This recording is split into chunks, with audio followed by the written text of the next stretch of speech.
Hey guys, so I wanted to come on today and show you some of our curriculum choices for this next year.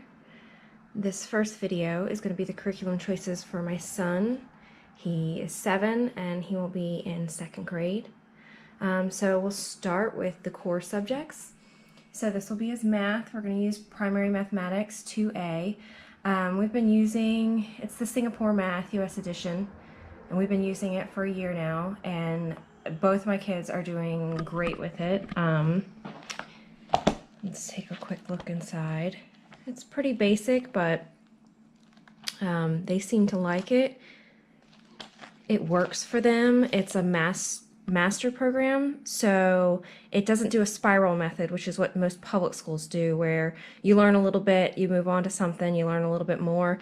This, they have to master what they're working on before they move on to something else. So we're going to continue with this. This has been working great. Both my kids scored really high in their math, so I see no reason to change. We are going to be doing The Good and the Beautiful for language arts. This is level 1. And The Good and the Beautiful language arts is not on grade level. It's typically a grade above. So K is first, level 1 is second, level 2 is third, and so on. Their math program, though, they do have math through level 1 right now, and those are on grade level. We don't use those because both of my kids have moved past level 1. But maybe when my littlest is that age, we might consider it. We'll see. But this is the course book for Language Arts Level 1. Now, I buy the PDFs of the readers and the course companions and the answer keys and all of that. So for level 1, we have the course book, and then his reader is on here. And so I just use this program. It's called Zodo. It's on my Kindle, and I load all of their readers and course books onto there. Okay, so here is the level 1 reader, and as you can see, it's just a simple little reader. It gets more advanced as it goes through the program. Let's close these out. So that's where I don't buy the physical copy of all of this stuff. I like to buy the PDFs, and I purchased the physical copy of the course books. So this is his course book for next year. And if you're not familiar with The Good and the Beautiful, it is a faith-based curriculum, but we are secular. I really have had no issue using these faith-based through The Good and the Beautiful as a secular family. My kids aren't unfamiliar with Bible stories, and at this level, that's mostly what you come across is some Bible stories. You might come across some spelling words like faith, God, Christ, but what's it gonna hurt to know how to spell those things? Most of what we come across we're able to easily either skip or, you know, whatever to make it work for us. The program is so open and go and easy to use that we switched to it last year about halfway through, and it just works so well. So we're excited to start a new level this year. My son was actually not reading when we started level K. He was really, really struggling, and The Good and the Beautiful just got him right through it, and he's just been moving forward ever since. This is his handwriting. We do handwriting daily along with math and language arts. He will be in level 3 of his handwriting for next year. He has a few pages of level 2 to finish working through, maybe like 10 pages, and then we'll move on to level 3. So that's our handwriting. He will begin typing 1 next year. My daughter's currently working through it.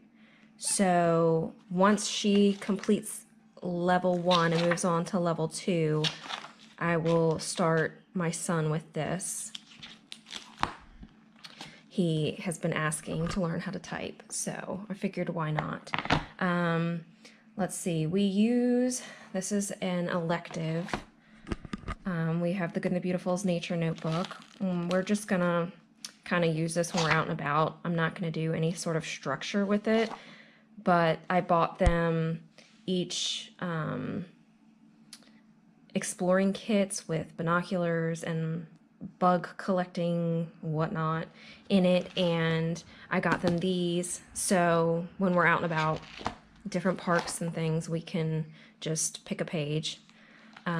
So that's that, and that's also the Good and the Beautiful. And I don't have all my science units for the next semester or next year. I buy them as needed. Our next one that we are going to do is Arthropods. So again, I bought the PDF of the course book for my sciences. I don't buy the physical copy. I just print what I need as we go, and I use the Kindle for the course book. And then through Toolboxes for Teaching, which is a sister company of the Good and the Beautiful, I get the kits that go, and it just has everything in it for all of the experiments, which just makes it so much easier for me. There's a crayfish dissection kit, Play-Doh, everything that we'll need to do the bulk of the experiments that come in the curriculum. So you don't have to buy these. There is a list of everything you'll need in the course book, but this is just so much easier for me. And it looks like we have some sesame seeds loose. Put those in there.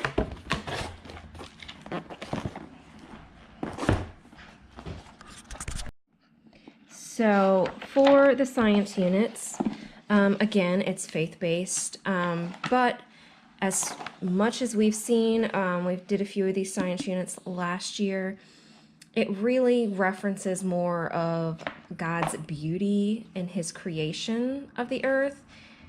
It isn't really in the lesson, so you can easily just skip that part, and that's what we've done. So we just go right over it and just don't even read that part.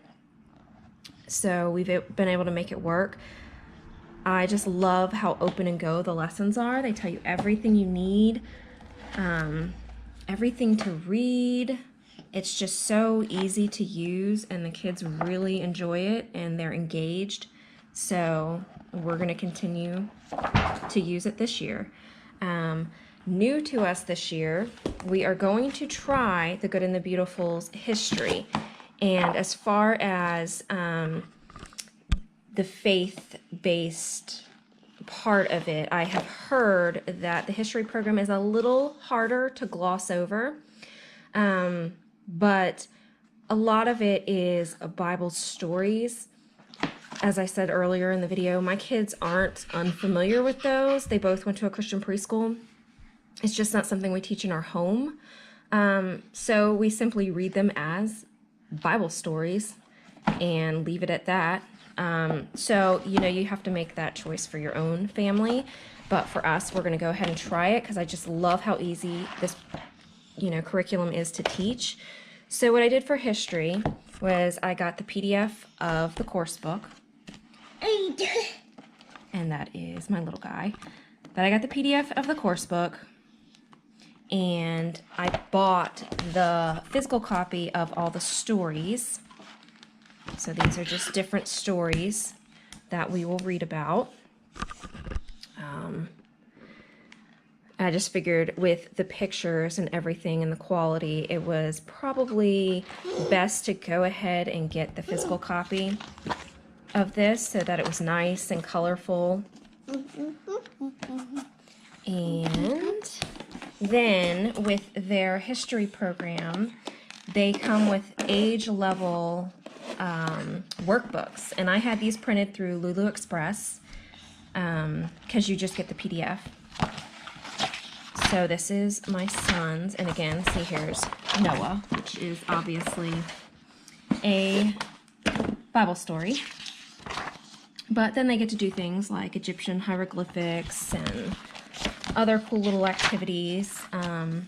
It is not all based around the Bible. So we're gonna give it a go, see how it works for us. But what I like about it, and what was hard to find, is that we teach science and history together. So with this, I'm able to teach them the same lesson, but then they do their own individual age level work for each unit. So it just was so much easier. It's just, I don't know, when you're teaching more than one kid the same subject, it's so much easier that it's open and go. They've already done the work for you. Okay, so we are in. So I've heard that this is optional, but it is a game. These are the game pieces. The cards, and we have not dug into this yet, and the game board. And my kids love games. They always beg to play games, so even though it's optional, I knew they were going to like this part, so we went ahead and got it, and I believe you can use this with the next units. And then the last thing I have, which goes with our history, is from Toolboxes for Teaching, and this is their history kit. And it, you know, it comes with all these little things that you're going to need for the lessons. For me, it just, I figured it was a savings to go ahead and not have to save the rolls and go through the store and try to find all these little things I was going to need. Knowing me, I'd end up spending way more money trying to gather these things than to just buy the kit. I don't remember the cost of the kit, but it was definitely worth it. We've been getting the ones for the science kit, so when I found out they made one for the history course, I went ahead and got it because I don't feel like having to gather all of these things. So that's it, guys. That is our second grade curriculum for the 2019-2020 school year. I hope you enjoyed the video. I will be back with our 5th grade choices for this year. Thanks for watching.